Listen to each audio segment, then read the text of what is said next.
When did you had the knowledge that you could express yourself through your voice? How old were you? Were you really young or?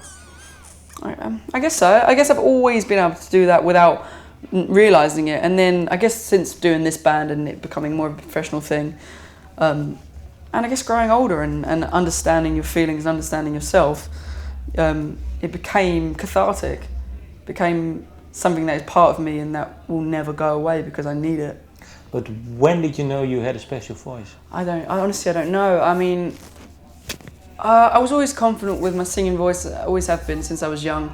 My dad was a great singer, and my mum's dad, my granddad, was a great musician, played trumpet, and he sang as well. And so I've always had it within me, just singing all the time in the house, you know, with my dad or whatever. So it's always been there. I don't think I've ever got to a point where I was like, oh, I'm a really good singer. I'm not really raised like that. I'm not really like that. But I'm confident with myself, and I feel like it was nice when I think as I got older, when my voice broke. Yeah. Well, I guess when I was like 13, 14, my voice broke, and it was a turning point where I didn't know if I'd actually have my voice anymore, and then it came back, and actually my range grew, which is weird because I was, I was turned into my adult voice, which if this is an adult voice, I don't know.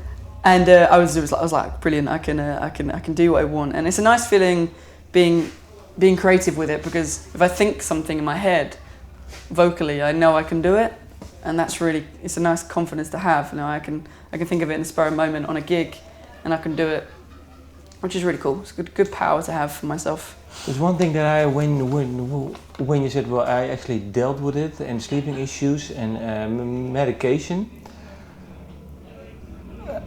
There are people who get addicted to it, you know, while touring and artists. It's one of the biggest problems. Medication. Yeah, medication. Yeah. This was part of it. So basically, when it first started, it basically started because I went on a tour bus for the first time ever, and this was like, coming up 2 years now.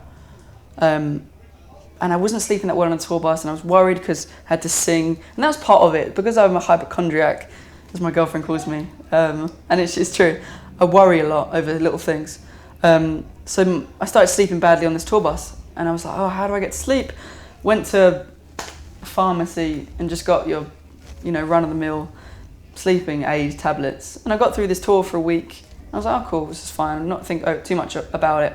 And I came home, and I found myself not sleeping. And then my mind made me go, this must be because you just used these tablets and you're not used to going, and it just spiraled. And for a year, it just got worse and worse. And I was so addicted to taking these things. And then it got worse where I was using, and especially on the American tour, because it was so easily available, I was just smoking a lot of weed to try and sleep, which is really bad for me, because as much as there's good qualities about weed, and I appreciate that, there's connotations to it if it's used in bad practice. And for me, having anxiety anyway, and it got worse, smoking on top of that just made it escalate.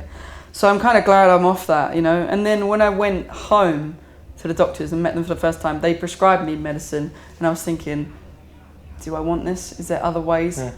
And I said to the doctor, this is what kind of got me in my downfall in the first place. Am I going to be all right with this? And it's all, when you do it professionally and you're not trying to deal with it yourself, they really consider the addiction side of things, and they wean you off. And basically what happened, obviously I was on a course for so many months of this medicine that helped me out, and then I got weaned off it. And I don't use it anymore. If I have a bad week, maybe at the end of the week I'll have one just to help me out. But but the thing is, you have your second album coming. Yeah. What if you get really big? What if the stakes are higher? What if, do you know what I mean? Completely, and it's definitely something that I talk about a lot with my family and girlfriend, and with your band, of course. Yeah, and with my band, and they know it anyway, because obviously everything we went through together. But I think I just know I'm prepared now. I know how to deal with it, and I know what to do, and I've got a routine that I do every night, and now it calms me down. I think I was trying to sleep straight after coming off stage, which is like, you're up here, and that sort of thing. So I just know how to handle it. I know I'll never get back in that situation. And there's always doctors and people around you that care for you if I ever get in that situation again. But I'm confident that I won't. Is there a song that you say, well, this is one of my more personal songs on the album? I think weirdly, on the epicenter of my personal storm Like as I like to say, we wrote this song called Particles, and it really encapsulated what I was going through and what we were dealing with together at the time. It was because it wasn't just me, it wasn't just my problem, it was everyone's. They were worried for me, and they were worried about the state of the band and about what was going to happen and if I was going to get better. And we wrote this song called Particles, and it was right in the centre of everything going downhill, which is really cool because now I'm past it. When we recorded it, it's really good being able to reflect back to that tour and to sing with that feeling about it. And in the future, just knowing that that was my time and a place of where we were and where I was. And it's just a little chapter, you know, and that's how I see it now. And it's nice to have that song that really captures that moment in our lives for us. And the album Broken Machine, it's also a song on the album. Does it mean the song is more important because the album is also called Broken Machine? Oh, what, the song Broken Machine? Yeah. In a way, I think that was because that really was one of the first 2 tracks we wrote for the album. And we wrote that song. We thought, from our demos we'd done before, we'd written this whole song Broken Machine, and we thought, wow, this could be the centerpiece of the album. We could talk about these things. The Broken Machine is kind of a metaphor for systems that seem perfect on the surface, whether that's, you know, human health, mental health, love, religion, politics, all these things that seem fluid, and then underneath there's cracks, and it's a lot harder than what it seems on the surface. And for us, when we wrote Broken Machine, we thought this is a really good title song for us, and it kind of captures everything and all 11 songs as a whole. So it stood out for us immediately as the title name. And for one song that I like personally, of course the others too, but Sorry. For me it's something like that it's something that you experience when you're on tour, when you're away for a long time, and then you have to go home again. And how do you cope with maybe relationships? Is it true? Was it? Sorry's, yeah, it's a story really, more than anything, more than I guess what any of us went through. It is again within the Broken Machine about relationships having flaws and that sort of thing. I guess we can relate to it in that sense, but it's more of a story of someone, which can be so many people have been through this situation where they have flaws and they have things that they don't deal with very well, and they drink over it or they put it behind them, and that makes everything worse. And I definitely know I've experienced that, you know, and I know the guys have too, and I think everyone has in their own sense, and they can relate to that.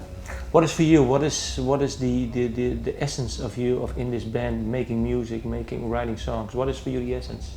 What is the essence? The essence is, in a way, like I said before, is the catharticness of it for me. It's that feeling of creating and being able to put myself and my emotions on the CD and on the stage every single night, and that's my job, you know? I don't think people working in an office can say they do that.